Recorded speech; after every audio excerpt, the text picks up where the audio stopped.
Hello, this is Pastor Phil Vickers coming to you with another short devotion. When we were in seminary, there was a Monday evening chapel service that was a contemplative service.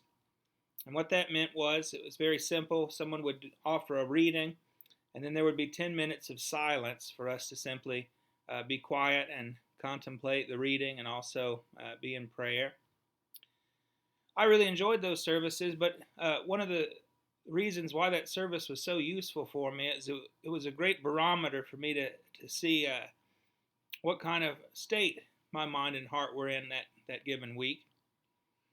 If I was anxious, the 10 minutes seemed to really crawl by as my mind was full of minutiae and details and anxieties and worries. That 10 minutes could seem like a very long time when you're in a bad place.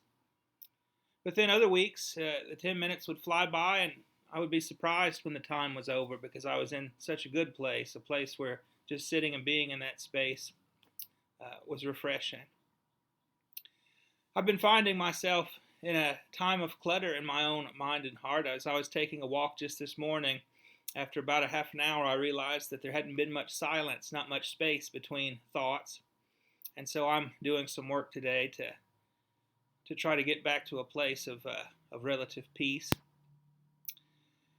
I think that during this time of COVID, even though we might have more time on our hands and more time at home, I think that we can fill that time in ways that are not always wholesome for us. We can take an empty hour and cram it full of social media and YouTube videos like this one, and we can end up even more stressed out than we would have been because we didn't use that time to find some peace. In fact, we manufacture anxiety when there doesn't need to be any sometimes.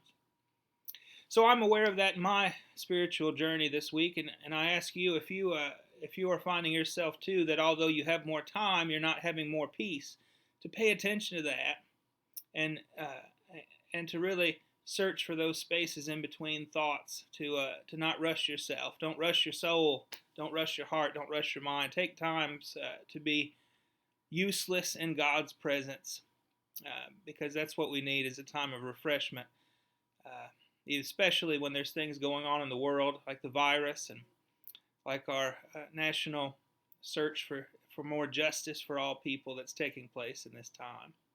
Especially when the world is confusing and full of anxiety, we need to take extra care that we allow ourselves time of space and time of peace. So my prayer for you is that you find some time today to be useless in God's presence. God bless you, and we'll see you soon.